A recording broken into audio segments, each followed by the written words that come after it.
اب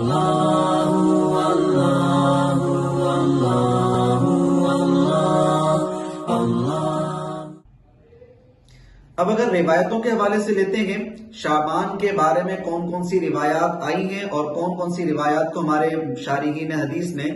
اور دیگر علماء کرام نے صحیح قرار دیا گیا، اور کون سے ایسی روایات ہیں کہ جن پر ہم اعتماد نہیں کر سکتے،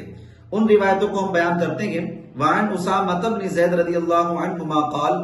قلت یا رسول اللہ صلی اللہ علیہ وسلم لم ارک تصوم من شہر من الشہور ما تصوم من شعبان۔ اسامہ بن زید کہتے ہیں کہ میں نے عرض کیا اللہ کے رسول صلی اللہ علیہ وسلم 11 مہینوں میں سے میں آپ کو دیکھتا ہوں کہ آپ کسی مہینے میں اتنی کثرت سے روزے نہیں رکھتے جتنی کثرت سے آپ شعبان کے مہینے میں روزے رکھتے ہیں، تو اس کی کیا وجہ ہے؟ فقال، تو اللہ کے رسول صلی اللہ علیہ وسلم نے ارشاد فرمایا ذاک شہر تغفل الناس فیہ عن بین رجب و رمضان، ارشاد فرمایا کہ رجب اور رمضان کے درمیان یہ ایک مہینہ ہے شعبان، لیکن لوگ اس کی عظمت سے اور اس میں عبادت سے اور اس میں جو اللہ رب العزت نے خاص معاملہ رکھا گئے اس سے غافل ہیں۔ وَهُوَ شَهْرٌ تُرْفَعُ فِيهِ الْأَعْمَالِ إِلَى رَبِّ الْعَالَمِينَ، اور اس مہینے میں اللہ رب العزت نے یہ نظام رکھا گئے کہ اس مہینے میں اللہ کی بارگاہ میں اعمال نامے پیش کیے جاتے ہیں، یعنی پورے سال کے اعتبار سے اس مہینے میں اعمال نامے اللہ کی بارگاہ میں پیش ہوتے ہیں، اور جس نے جو عمل کیا ہوتا ہے وہ اللہ کی بارگاہ میں پیش کر دیا جاتا ہے۔ وَأَحَبُّ أَن يُرْفَعَ عَمَلِي وَأَنَا صَائِمٌ، ارشاد فرمایا کہ میں محبوب رکھتا ہوں اس بات کو کہ جب میرا نامہ اعمال اللہ کی بارگاہ میں پہنچے تو اس وقت میں روزے سے ہوں، میرے نامہ اعمال میں روزہ بھی لکھا ہوا ہو۔ یہ ایک روایت نسائی شریف کی اور دیگر مقامات پر بھی آئی ہے اسامہ بن زید رضی اللہ تعالی عنہما سے۔ یہ روایت ہمیں بیان کرتی ہے کہ شعبان کے مہینے میں نبی علیہ الصلوۃ والسلام جو کثرت سے روزے رکھا کرتے تھے اس کی وجہ یہ تھی کہ اس مہینے میں نامہ اعمال اللہ کی بارگاہ میں پیش ہوں گے، اسی وجہ سے نبی علیہ الصلوۃ والسلام کثرت سے روزے رکھا کرتے تھے۔ اچھا، اس روایت میں 15 شعبان کا کہیں ذکر نہیں ہے کہ 15 شعبان کو نامہ اعمال اللہ کی بارگاہ میں پیش ہوتے ہیں، بلکہ مہینے میں کسی بھی دن کسی بھی رات ہو سکتے ہیں، یہاں پر کوئی وقت کا تعین، دن کا تعین، کوئی تاریخ کا تعین نہیں آیا ہے۔ لہذا اگر اس روایت کو لیتے ہیں تو اس سے یہ ثابت ہوتا ہے کہ شعبان کے مہینے میں نامہ اعمال اللہ کی بارگاہ میں پیش ہوتے ہیں بس۔ اب کوئی اگر 15 شعبان کی بات کو لے کر آتا ہے تو وہ غلط کر دے گا، چونکہ اس روایت میں تعین نہیں آئی۔ اب اگر ہم تعین کرتے ہیں تو وہ تعین کرنا ہمارا غلط ہو جائے گا۔ اسی طرح اگر ہو سکے تو شعبان کے مہینے میں کثرت سے روزے رکھیں، یہی نیت کر کے کہ اللہ کے رسول صلی اللہ علیہ وسلم رکھا کرتے تھے، اور اس کی وجہ یہ تھی کہ حضور کی چاہت یہ تھی کہ جب میرا نامہ اعمال اللہ کی بارگاہ میں پیش ہو تو اس وقت میں روزہ دار ہوں۔ اس پر آپ عمل کر سکتے ہیں تو بالکل کیجیے اور ضرور کرنا چاہیے۔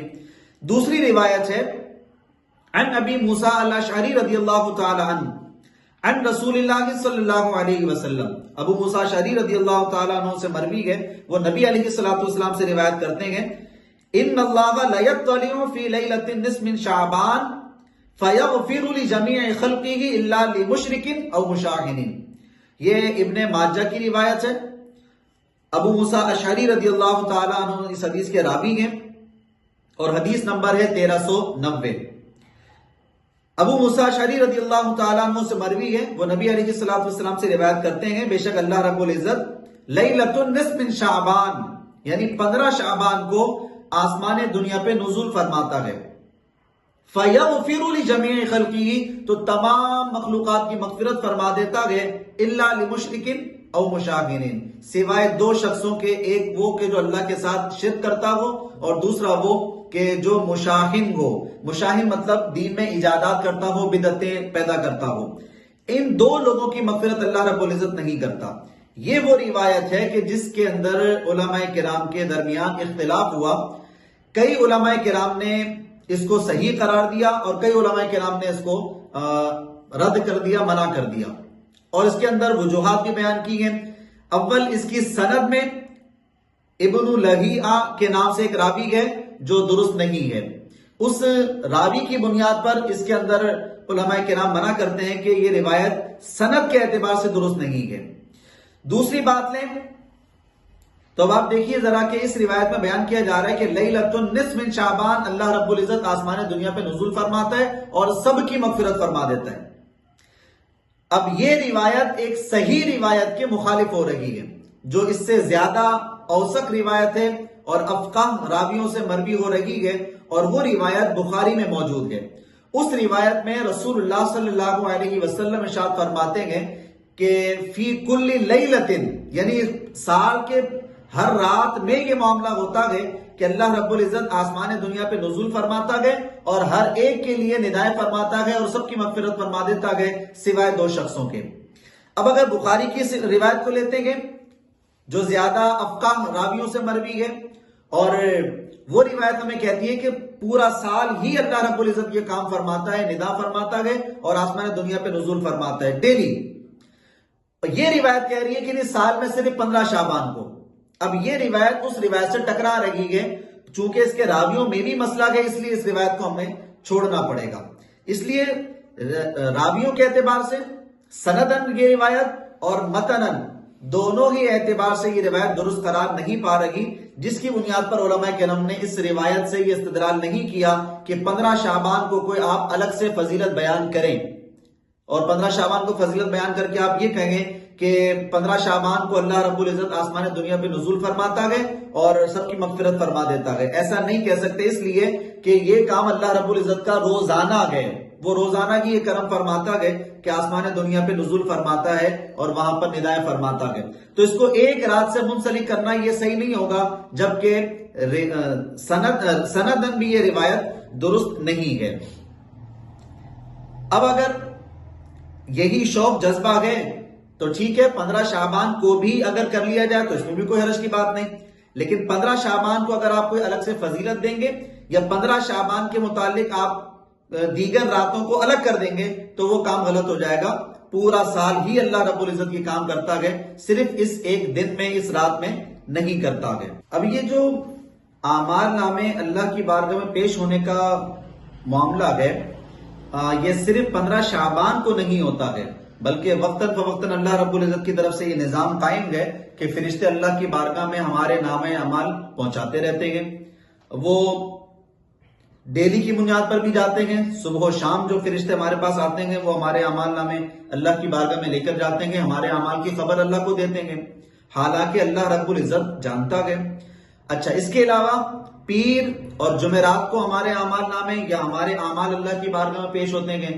وہ فرشتے پہنچا دیتے ہیں۔ تو یہ معاملہ صرف 15 شعبان کے ساتھ خاص نہیں ہے، بلکہ اس کے علاوہ بھی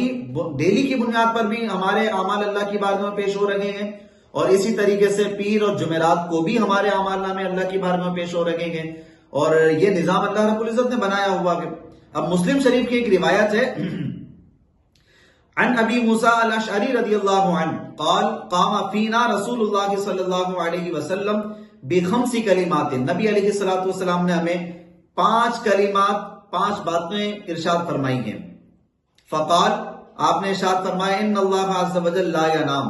اللہ رب العزت سوتا نہیں ہے، ولا ينبغي له ان ينام، اور سونا اس کے شایان شان ہے بھی نہیں، کہ جو سب کا حاکم ہے، سب کو نعمتیں بخشنے والا ہے، سب کو سانسوں کی نعمتیں دینے والا ہے، وہ اگر غافل ہو جائے تو دنیا دھرم برم ہو جائے، اس لیے وہ غافل ہونا یا سونا اس کے شایان شان ہے ہی نہیں۔ ارشاد فرمایا، یخفض القسط ویرفعہ، وہی میزان کو اوپر کرتا ہے، نیچے کرتا ہے، یرفع الیہ عمل اللیل قبل عمل النہار، ارشاد فرمایا کہ اسی کی بارگاہ میں رات کے اعمال دن سے پہلے اٹھائے جاتے ہیں، وعمل النہار قبل عمل اللیل، اور دن کے اعمال رات کے اعمال سے پہلے پہنچا دیے جاتے ہیں۔ یعنی اللہ رب العزت کی بارگاہ میں دن ختم ہوتا ہے تو فرشتے اللہ کی بارگاہ میں اعمال نامے ہمارے لے جاتے ہیں، اسی طرح رات ختم ہوتی ہے تو صبح فجر میں وہ فرشتے ہمارے اعمال نامے لے جاتے ہیں۔ تو اس طریقے سے یہ نظام بنیادی طور پر ڈیلی کا بھی ہے۔ اب امام مسلم یہ روایت لے کر آئیں گے، اس پر شرح کرتے ہوئے امام نووی ارشاد فرماتے ہیں، الملائکۃ الحفظہ یصعدون باعمال اللیل بعد انقطاعہ فی اول النہار، وہ ارشاد فرماتے ہیں کہ جو ہمارے پاس ملائکہ ہیں، یہ دن اور رات کے اعمال اللہ کی بارگاہ میں پہنچاتے ہیں قبل اس کے کہ وہ دن یا رات ختم ہو. اسی طرح وَيَسْعَدُونَ بِأَعْمَالِ النَّهَارِ بَعْدَ انْقِطَاعِهِ فِي أَوَّلِ اللَّيْلِ. رات ختم نہیں ہوتی اور ہمارے اعمال نامے اللہ کی بارگاہ میں پہنچ جاتے ہیں. اسی طرح دن ختم نہیں ہوتا اور یہ فرشتے لے جاتے ہیں اللہ کی بارگاہ میں نامہ اعمال. اسی طریقے سے ایک روایت بخاری اور مسلم دونوں میں آئی گئے، اور بخاری میں اس کا نمبر آیا گئے 555 اور مسلم میں اس کا نمبر آ رہا ہے 632. عن ابی ہریرہ رضی اللہ عنہ ان رسول اللہ صلی اللہ علیہ وسلم قال.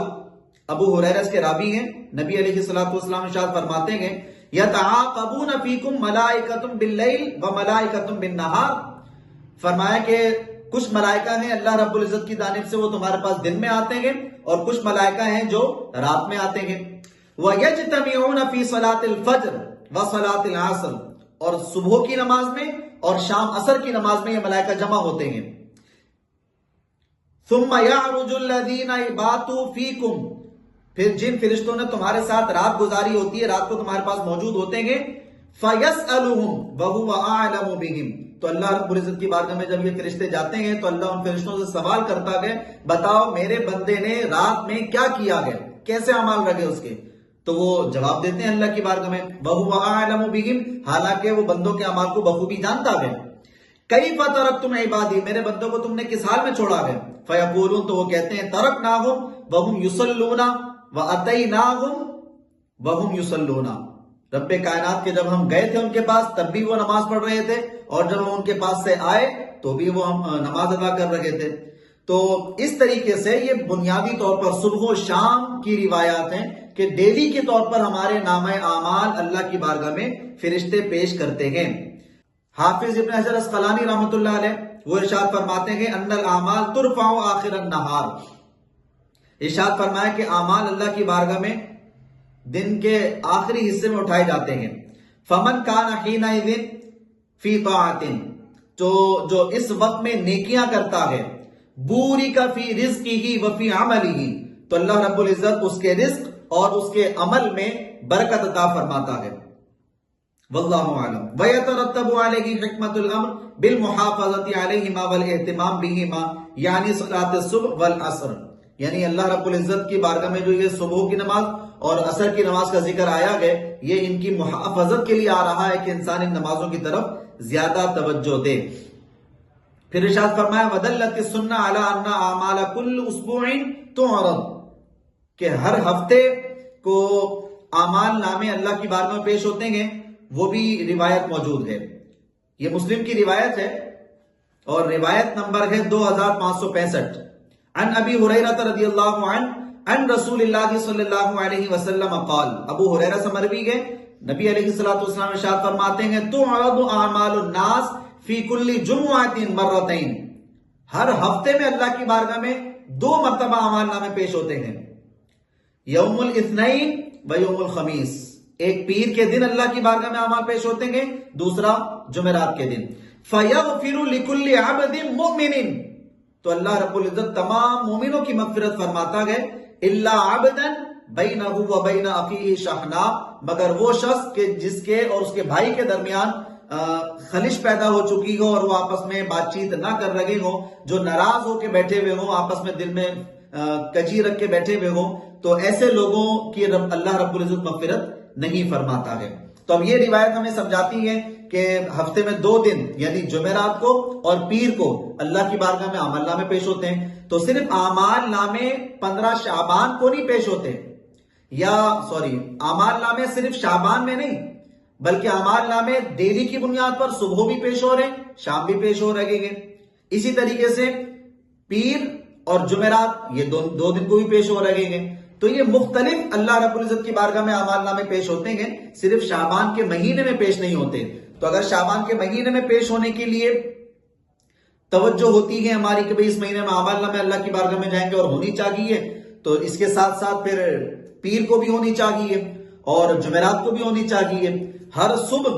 ہر شام یہ کام ہونا چاہیے، خوف پیدا ہونا چاہیے کہ میرا اعمال نامہ اللہ کی بارگاہ میں جائے گا تو اگر میں کوئی غلط عمل کروں گا تو میرا رب مجھ سے ناراض ہوگا. تو یہ چیز اگر ہمارے سامنے رہے گی تو ڈیلی کی بنیاد پر ہم اپنے اعمال کی حفاظت کریں گے، کوئی غلط کام ہمارے اعمال نامے میں نہ جائے، کوئی ناراضگی والا کام نہ ہو اللہ رب العزت کی بارگاہ میں، تو ہم اپنے اعمال کی حفاظت کر لیں گے۔ اور یہی اللہ رب العزت ہم سے چاہتا ہے کہ اپنے اعمال کی حفاظت کرو، میری بارگاہ میں تمہارا کوئی غلط عمل نہ آئے اور جس کی میں تمہارے سے پکڑ کروں۔ اس لیے دو قول بنے علماء کرام کے، بعضوں نے اس روایت کو قبول کیا شعبان والی، بعضوں نے قبول نہیں کیا۔ تو کئی علماء کرام ایسے گزرے ہیں جنہوں نے ان روایت کو قبول نہیں کیا، اور وہ ارشاد فرماتے ہیں، جیسے امام ابن العربی احکام القرآن تفسیر میں ارشاد فرماتے ہیں، ارشاد فرمایا کہ وَلَيْسَ فِي لَيْلَةِ النِّصْفِ مِنْ شَعْبَانَ حَدِيثٌ يُعَوَّلُ عَلَيْهِ، فرمایا کہ شعبان کے بارے میں کوئی ایک ایسی حدیث نہیں ہے کہ جس پر اعتماد کیا جا سکے، لا فی فضلها ولا فی نسخ الآجال فیہا، نہ تو شعبان کی کوئی فضیلت کے بارے میں اور نہ ہی اس کے اندر کوئی موت وغیرہ سے متعلق کسی بات کے بارے میں کہ موت لکھ دی جاتی ہے یا موت کو لکھ دیا جاتا ہے، یہ ان چیزوں کے بارے میں کوئی ایسی روایت نہیں ہے جس پر ہم اعتماد کر سکیں۔ یہ 15 شعبان کی بات چل رہی ہے، ورنہ مطلق فضیلت تو ایک روایت سے ثابت ہے جو ہم نے آپ سے ذکر کر دی کہ نبی علیہ الصلوۃ والسلام اس مہینے میں کثرت سے روزے رکھا کرتے تھے، اور اس کی وجہ یہ تھی، ارشاد فرمایا کہ اس مہینے میں اعمال نامے اللہ کی بارگاہ میں پیش ہوں گے، تو جب میرا نامہ اعمال اللہ کی بارگاہ میں جائے تو میں چاہتا ہوں، میں محبوب رکھتا ہوں اس بات کو کہ میں روزے سے ہوں۔ یہ فضیلت تو ثابت ہے، لیکن 15 شعبان کے نام سے آپ فضیلت کہیں گے تو ایسی کوئی روایت نہیں ہے۔ اس لیے ابن العربی نے احکام القرآن میں اس بات کا سراسر انکار کر دیا گیا، اور ارشاد فرمایا فَلَا تَلْتَفِتُوا إِلَيْهَا، کہ شعبان 15 شعبان سے متعلق جتنی روایات آ رہی ہیں ان کی طرف توجہ کرنے کی ضرورت نہیں ہے، بالکل التفات نہ کرو، ہٹا لو اپنے آپ کو وہاں سے، اس لیے کہ وہ تمام کی تمام روایات درست نہیں ہے۔ لہذا یہ مفسرین اور محدثین شارحین سمیت سب کے نزدیک 15 شعبان والی جو روایت ہے اس کو قبول نہیں کرتے، سوائے چند شارحین کے جو اس کو قبول کر لیتے ہیں، اور اگر قبول بھی کرتے ہیں اس کے باوجود وہ جو قبول کرتے ہیں وہ یہ کہتے ہیں کہ ٹھیک ہے، اگر آپ نے فضیلت سمجھ کر اس رات کو بھی اللہ کی بارگاہ میں مغفرت طلب کر لی تو یہ عموم میں داخل ہو سکتا ہے، کیونکہ بخاری کی روایت میں ہر رات کا ذکر آ رہا ہے۔ لیکن اگر آپ یہ ذہن بنا کر کہ خاص 15 شعبان کی فضیلت ہے، بقیہ آگے پیچھے کی کوئی فضیلت نہیں، تو یہ کام غلط ہو جائے گا، یہ پھر حدیث کی شرح غلط ہو جائے گی۔ جن کے نزدیک وہ روایت صحیح بھی ہے، انہوں نے کہا کہ اگر آپ نے عبادت کرنی بھی ہے تو وہ انفرادی طور پر ہونی چاہیے، اجتماعی طور پر تو کسی نے اجازت نہیں دی، تمام علماء کرام اجتماعیت کا تو انکار کرتے آئیں گے اور اسے مکروہ قرار دیتے آئے ہیں، چاہے وہ فقہ حنبلی ہو، فقہ مالکی ہو یا فقہ شافعی، فقہ حنفی ہو، تمام علماء کرام اس اجتماعات کو یا عبادت کے اندر اجتماعیت کو، دیگر معاملات کو بالکل سرے سے انکار کرتے آئے ہیں۔ اسی لیے علامہ آلوسی ارشاد فرماتے ہیں وَذَكَرَ بَعْضُهُمْ فِيهَا صَلَاةً مَخْصُوصَةً، بعض لوگوں نے اس رات میں خاص نماز کو بھی مقرر کر لیا گیا، وہ نمازوں کا اہتمام کرتے ہیں اور پھر ان نمازوں کے فضائل بیان کرتے ہیں، طویل اس طریقے سے فضیلتیں بیان کی جاتی ہیں، کوئی بھی روایت درست نہیں ہے۔ اس کے بعد ارشاد فرمایا وَأَطَالَ الْوَعَاظ الْكَلَامِ فِي هَذِهِ اللَّيْلَةِ، جو واعظین ہوتے ہیں، خطبہ ہوتے ہیں، مبلغین ہوتے ہیں، وہ طویل بیانات کرتے ہیں اس رات کے اندر کھڑے ہو کر، اور وَذَكَرَ فَضَائِلَهَا وَخَوَاصَهَا، اس رات کی فضیلتیں بیان کی جاتی ہیں، اس رات کے خاصے بیان کیے جاتے ہیں، جبکہ یہ ارشاد فرماتے ہیں کہ ایسا کچھ بھی نہیں ہے، جو بھی بیان کرتا ہے وہ جھوٹ بیان کرتا ہے، کوئی ایسی فضیلت یا کوئی خاص نماز کا طریقہ یا کوئی خاص نماز کیفیت کے ساتھ بیان کی گئی ہو، ایسا کچھ بھی نہیں ہے۔ اسی طرح ارشاد فرمایا وَذَكَرُوا عِدَّةَ أَخْبَارٍ، مختلف اس کے اندر خبریں آئی ہیں، فِي أَنَّ الْآجَالَ تُنْسَخُ فِيهَا، جس کا موت کا مسئلہ ہوتا ہے وہ لکھ دیا جاتا ہے۔ اسی طریقے سے مختلف انہوں نے روایتیں بیان کر کے پھر آخر میں نتیجتاً بعد ارشاد فرمایا وَفِي الْبَحْرِ قال الحافظ ابو بکر بن العربی لا يصح فيها شيء، کہ اس میں سے کوئی بھی روایت صحیح نہیں ہے جو ہمارے یہاں بیان کی جا رہی ہے 15 شعبان سے متعلق، ولا نسخ الاجال فيها، اور نہ وہ جو موت سے متعلق باتیں بیان کی جاتی ہے وہ درست ہیں۔ فرمایا ولا يخلو من مجازفہ، یہ جتنے بیانات کر رہے ہیں، جتنی روایتیں سنا رہے ہیں، کوئی بھی غلو سے کم نہیں ہے، یعنی اس کے اندر بے انتہا غلو کیا جا رہا ہے، بلا وجہ یہ باتیں بیان کی جا رہی ہیں جس کا جواز نہیں بنتا ہے۔ تو اس لیے 15 شعبان اگر انفرادی آپ کا دل کرتا ہے، اگر آپ اس روایت کو صحیح مانتے ہیں اور انفرادی عبادت کر لیتے ہیں تو کوئی مسئلہ نہیں، لیکن اگر اس میں بھی اجتماعیت لاتے ہیں تو یہ بھی اس چیز کا انکار کر رہے ہیں۔ اسی طرح ابن رجب حنبلی لطائف المعارف میں ارشاد فرماتے ہیں وفی فضل لیلۃ نصف شعبان احادیث اخر متعددہ، وہ کہتے ہیں کہ لیلۃ النصف من شعبان کے بارے میں مختلف احادیث ہیں، وقد اختلف فیہا، اور ان روایاتوں کے بارے میں اختلاف بھی آیا ہے،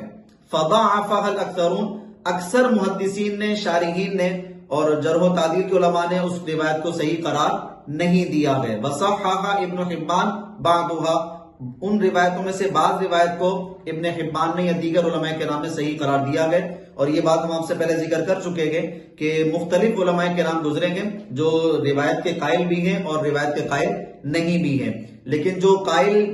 نہیں ہیں وہ تو بالکل ہی ہٹا دیتے ہیں، جو قائل ہیں وہ بھی کہتے ہیں کہ انفرادی طور پر یہ کام ہونا چاہیے، اجتماعی طور پر اس کے اندر بھی اجازت نہیں ہے۔ اس کے بعد یہی ابن رجب حنبلی لطائف المعارف میں ارشاد فرماتے ہیں والثانی، اور دوسرا معاملہ یہ ہے انہو یکرہ الاجتماع فیہا فی المساجد للصلاۃ والقصص والدعاء، ارشاد فرمایا کہ مساجد میں نماز پڑھنے کے لیے اور واقعات بیان کرنے کے لیے اور دعائیں کرنے کے لیے اجتماع کرنا یہ بالکل مکروہ کام ہے، اس کو علماء کرام جائز نہیں رکھتے۔ یہ اجتماع کرنا مساجد کے اندر 15 شعبان کو، چاہے وہ نماز کے نام سے ہو یا واقعات سنانے کے نام سے ہو، واقعات سنانے سے مطلب یہ بیانات وغیرہ کرنا، اور 15 شعبان کا کر کے بیان کرنا یہ چیزیں، اور دعا کے ارادے سے کہ چلو دعائیں کریں گے سب مل کر، تو اس ارادے سے بھی اجتماع کرنا یہ مکروہ ہے۔ وَلَا يَكْرَهُ أَن يُصَلِّيَ الرَّجُلُ فِيهَا لِخَاصَّةِ نَفْسِهِ، ہاں اکیلے طور پر کوئی انسان اپنی ذات کے طور پر نماز پڑھتا ہے تو یہ کام مکروہ نہیں ہوتا۔ تو اس لیے وہ دونوں باتوں کو سامنے رکھ دیا انہوں نے کہ جو قائل بھی ہیں روایت کو صحیح قرار دیتے ہیں ان کے نزدیک انفرادی طور پر عبادت درست ہے، اجتماعی طور پر بالکل درست نہیں ہے۔ جن کے نزدیک روایت صحیح ہے اور جن کے نزدیک صحیح نہیں ہے تو ان کے نزدیک تو بالکل ہی یہ کام نہیں ہوگا، اور اسی لیے ارشاد فرمایا وَهَذَا قَوْلُ الْأَوْزَاعِي امام اہل الشام وفقیہہم وعالمہم وَهَذَا هُوَ الْأَقْرَبُ انشاءاللہ تعالی، ارشاد فرمایا امام اوزاعی جو اہل شام کے امام ہیں ان کا بھی یہی قول ہے، جو فقیہ ہیں عالم ہیں، اور یہی اقرب بات لگتی ہے کہ دو قول آئے ہیں علماء کرام کے۔ کچھ علماء کرام یہ کہیں گے کہ اگر آپ نے عبادت کرنی ہے تو آپ انفرادی طور پر کر لیجئے، اجتماعی طور پر اس کی اجازت نہیں، کیونکہ حدیثوں کے دو حصے بن گئے، بعضوں نے اس حدیث کو صحیح قرار دیا 15 شعبان کے نام سے جو آ رہی ہے، اور بعضوں نے صحیح قرار نہیں دیا۔ جنہوں نے صحیح قرار نہیں دیا وہ تو بالکل ہی عبادت کے نہیں کہیں گے اس کو الگ رات کہنے کا سمجھنے کا، جنہوں نے صحیح قرار دیا ہے تو وہ کہتے ہیں وہ بھی آپ انفرادی طور پر اکیلے کر لیجئے، اجتماعی طور پر آپ کو عبادت کرنے کی اجازت نہیں ہے۔ اسی طرح شعبان 15 شعبان سے متعلق ایک روایت بیان کی جاتی ہے جو ترمذی کی روایت ہے، اور اس میں یہ ہے کہ ام المومنین سیدہ عائشہ صدیقہ رضی اللہ تعالی عنہا ارشاد فرماتی ہیں کہ ایک رات میں نے رسول اللہ صلی اللہ علیہ وسلم کو بستر پر موجود نہ پایا تو میں آپ کو تلاش کرتی ہوئی باہر نکلی اور بقیع کے قبرستان میں چلی گئی، وہاں پر دیکھا تو آپ وہاں پر موجود ہیں، وہاں پر آپ اللہ سے دعا کر رہے ہیں، اور جب آپ نے مجھے دیکھا تو آپ نے ارشاد فرمایا کہ کیا تم یہ خوف کر رہی تھی کہ اللہ اور اس کا رسول تم پہ ظلم کریں گے؟ اس طریقے سے گفتگو چل رہی ہے اس روایت میں، اور اس کے بعد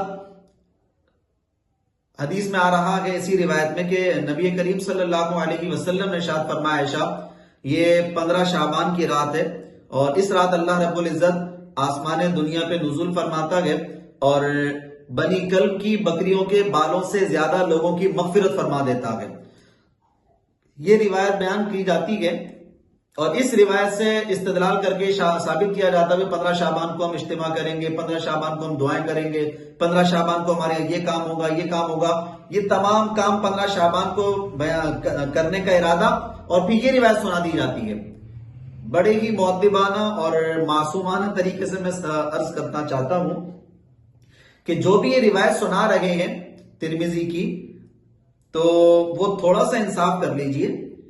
یہ روایت پوری پڑھ دیجئے، یہ روایت پوری نہیں پڑھی جاتی ہے، ہمارے ہاں آدھی پڑھی جاتی ہے، اپنا کام نکالا جاتا ہے اور اس کے بعد ختم۔ یہ روایت اگر پوری کر دیں، پڑھ دیں عوام کے سامنے تو بات کلیئر کٹ سامنے آ جائے گی کہ یہ روایت بھی آپ 15 شعبان سے متعلق نہیں سنا سکتے ہیں۔ اس کی وجہ یہ ہے خود امام ترمذی نے یہ روایت اپنے استاد امام بخاری کے سامنے پیش کی تھی اور پوچھا تھا کہ آپ اس روایت کے بارے میں کیا کہتے ہیں، تو امام بخاری نے ارشاد فرمایا تھا کہ نہیں، یہ روایت رسول اللہ صلی اللہ علیہ وسلم سے ثابت نہیں ہے، اور اس کی وجہ بھی بیان کی ہے۔ یعنی ضعیف کا لفظ آیا ہے، ان کے نزدیک ضعیف کا مطلب یہ ہوتا تھا کہ ثابت نہیں ہے، وہ ہمارے یہاں تقسیم کر دی گئی ہے۔ ضعیف کا لفظ آیا گیا اس کے اندر، تو اگر ضعیف ہے تو اس کی وجہ کیا ہے؟ وجہ یہ ہے کہ جو راوی بیان کیے جا رہے ہیں سند کے اعتبار سے، وہ دو راویوں میں فرق آ رہا ہے، اور وہ اس طریقے سے آ رہا ہے کہ یہ راوی، اس راوی کی ملاقات اس سے ثابت نہیں، اس راوی کی ملاقات اس سے ثابت نہیں۔ یعنی یہ کہہ رہا ہے کہ میں نے اس سے سنا ہے، حالانکہ ان دونوں کی ملاقات ہی ثابت نہیں ہے۔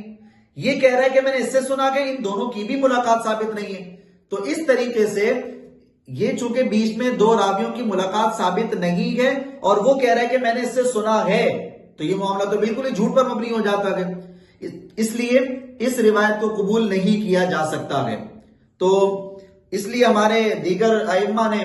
اس کا انکار کیا گیا۔ خود امام ترمذی بالکل وضاحت کر گئے ساتھ کے ساتھ کہ بھائی یہ روایت میں لایا تو ہوں، لیکن دیکھ لو یہ امام بخاری کے نزدیک بھی صحیح نہیں ہے روایت، اور ثابت نہیں ہے۔ اور اس کی وجہ کیا ہے؟ کوئی راوی کمزور ہے ایسی بات نہیں ہے، بلکہ دو راوی ہیں جن کی ملاقات ہی آپس میں ثابت نہیں، اور وہ اس کی طرف نسبت کر رہے کہ میں نے اس سے روایت سنی ہے، تو یہ تو جھوٹ کی طرف مسئلہ چلا جاتا ہے۔ اس لیے اس روایت کو ہم قابل قبول قرار نہیں دے سکتے ہیں، بجائے اس کے کہ کسی پہ غصہ کریں، زور زبردستی کریں۔ جو بھی آپ کو یہ روایت سنا رہے ہیں ان سے کہیے کہ آپ پوری روایت پڑھ دیجئے مہربانی کر کے۔ جب وہ پوری پڑھیں گے تو وہ ساتھ یہ بھی پڑھنا پڑے گا کہ امام ترمذی نے امام بخاری سے سوال کیا اپنے استاد سے، تو انہوں نے کہا کہ نہیں، یہ حضور سے ثابت نہیں ہے، اور اس کی وجہ بھی بیان کی ہے۔ اب میں آپ کے سامنے یہ بات ذکر کر دیتا ہوں۔ ذکر ابو عیسیٰ فی ذالک حدیث الحجاج بن ارطا، یہ ایک راوی ہے، ان یحییٰ بن ابی کثیر ان عروہ، یہ روایت کی سند چل رہی ہے۔ اس کے بعد یہ کہتے ہیں وَطَعَنَ الْبُخَارِي فِي، امام بخاری نے اس روایت پر دو طریقے سے طعن کیا گیا، اعتراض کیا گیا، من وجہین، دو طریقے سے۔ احدهما، ان دونوں میں سے ایک تو یہ ہے کہ حجاج لم یسمع من یحییٰ بن ابی کثیر، حجاج کی ملاقات یحییٰ بن ابی کثیر سے نہیں ہے، ثابت نہیں ہے اس کا سماع۔ وَلَمْ يَسْمَعْ یحییٰ من عروہ، اور یحییٰ کا سماع عروہ سے ثابت نہیں ہے۔ اب یہ روایت ایسی ہے جس کو ضعیف قرار دیا جا رہا ہے کہ دو راویوں کی ملاقات ثابت نہیں ہے، اس کی وجہ سے امام بخاری نے اس کو ضعیف قرار دیا، تو مطلب یہ معاملہ بڑا خطرناک ہے، اور اس کو روایت کو بنیاد بنا کر آپ سب چیزوں کو جائز قرار دے دیں، اور اس کی بنیاد پر آپ اعمال کو جاری کر دیں دین کے اندر، تو یہ بات بالکل ہمارے علماء، محدثین، شارحین حدیث کے خلاف چلی جاتی ہے۔ ایسی روایتوں سے دین میں اعمال جاری نہیں کیے جا سکتے ہیں۔ اس لیے یہ روایت بھی جو بنی کلب کی بکریوں کے بالوں والی روایت ہے، کہ یہ روایت بھی آپ استدلال نہیں کر سکتے، اور اس کو بھی قابل قبول علماء کرام نے قرار نہیں دیا ہے۔ اس کے بعد وَيَحْصُلُ الْقِيَامُ بِالصَّلَاةِ نَفْلًا فُرَادًا مِنْ غَيْرِ عَدَدٍ مَخْصُوصٍ، اگر کوئی قیام کرنا چاہتا ہے تو وہ قیام کر سکتا ہے، نفلی نماز پڑھ سکتا ہے، لیکن فرادا، اکیلے اکیلے، من غیر عدد مخصوص، بغیر کسی خاص عدد کے، 6 رکعتیں پڑھنی ہے، جیسے ہمارے ہاں 6 رکعتیں پڑھی جاتی ہیں مغرب کے بعد، 2 کر کے مختلف نیتوں سے، تو یہ مختلف طریقے سے نماز پڑھنا، مختلف نیتوں سے نماز پڑھنا، یہ چیز ثابت نہیں ہو رہی ہے، اور علامہ شامی بھی اس بات کا انکار کر رہے ہیں۔ وَبِقِرَاءَةِ الْقُرْآنِ وَالْأَحَادِيثِ وَسِمَاعِهَا، اور بیان کرنا، اس کا سماع کرنا، وَبِالتَّسْبِيحِ، تسبیح پڑھنا، وَالثَّنَاءِ، اور ثنا پڑھنا، وَالصَّلَاةِ وَالسَّلَامِ عَلَى النَّبِيِّ صلی اللہ علیہ وسلم، اور خاص 15 شعبان کا ارادہ کر کے درود و سلام نبی علیہ السلام پر پڑھنا، یہ اس کو علماء کرام انفرادی طور پر تو اجازت دے رہے ہیں، اجتماعی طور پر اس کا منع کرتے آ رہے ہیں۔ اس کے بعد ارشاد فرمایا کہ وَيُكْرَهُ الْاجْتِمَاعُ عَلَى إِحْيَاءِ لَيْلَةٍ مِّنْ هَٰذِهِ اللَّيَالِي فِي الْمَسَاجِدِ، یہ علامہ شامی ارشاد فرماتے ہیں کہ مساجد میں اجتماعات وغیرہ کرنا، چاہے وہ دعا کے لیے ہو، چاہے وہ بیانات کے لیے ہو، چاہے وہ نمازوں کی ادائیگی کے لیے ہو، چاہے وہ تسبیح کے لیے ہو، یا نفلی نمازوں کی جو جماعت کروائی جاتی ہے جیسے صلاۃ التسبیح کی نماز ہے، یا دیگر نفلی جو نمازیں ہیں ان کی جماعت کروائی جاتی ہے، ارشاد فرمایا کہ مساجد میں ان راتوں کے لیے اجتماع کرنا یہ بالکل مکروہ کام ہے، ہمارے شریعت کو پسند نہیں ہے، اللہ رسول اس اجتماع کو پسند نہیں کرتے ہیں۔ تو جس کام کو اللہ رسول پسند نہ کریں، مکروہ قرار دیں، وہ کام درست کیسے ہو سکتا ہے جو ہمارے یہاں ایک بہت بڑے پیمانے پر رائج کر دیا گیا ہے۔ اس لیے یہ سب حوالے آپ کے سامنے ہم نے ذکر کر دیے اور سارے علماء کرام کی عبارتیں آپ کے سامنے ذکر کر دی ہیں، محدثین کی بھی، فقہا کی بھی اور شارحین حدیث کی بھی باتیں آپ کے سامنے ذکر کر دی ہیں۔ اس تمام گفتگو کا خلاصہ یہ بنے گا کہ 15 شعبان سے متعلق ایک روایت ہے، جو روایت آپ کو اگر صحیح لگتی ہے تو آپ اس روایت کی بنیاد پر 15 شعبان میں مغفرت کی طرف توجہ کرنا، اللہ کی بارگاہ کی طرف توجہ کرنا خاص سمجھ کر، تو یہ بالکل کر سکتے ہیں، لیکن وہ بھی انفرادی طور پر، اجتماعی طور پر نہیں ہونا چاہیے، ورنہ وہ اس روایت کو بھی کئی علماء کرام نے انکار ہی کیا ہے، کیونکہ وہ روایت صحیح روایت کی مخالفت پر آ رہی ہے، کیونکہ صحیح روایت کہتی ہے کہ اللہ رب العزت پورا سال ہی بندوں کی مغفرت فرماتا ہے اور آسمان دنیا پہ نزول فرماتا ہے، تو یہ روایت 15 شعبان والی صرف 15 شعبان سے منسلک ہے اور وہ روایت پورے سال سے متعلق ہو رہی ہے، تو اتنا لمبا گیپ کر کے، اتنا انتظار کر کے مغفرت کا وہ اچھا نہیں ہے، جبکہ ڈیلی کی بنیاد پر اللہ رب العزت کی طرف سے یہ کام ہو رہا ہے۔ اگر ممکن ہو سکے، بات سمجھ میں آئے تو اس بات کو سمجھیے کہ یہ جو ہمارے یہاں اجتماعات وغیرہ ہو رہے ہیں، چاہے وہ عبادات کے لیے ہو، نمازوں کے لیے ہو، نفلی نمازوں کی جماعت ہو، صلاۃ التسبیح کی جماعت ہو، یا اجتماعات ہوں بیانات وغیرہ کے، اس کو ہمارے علماء کرام نے بھی جائز قرار نہیں دیا ہے، خود علامہ شامی اس کو مکروہ کہا کرتے تھے۔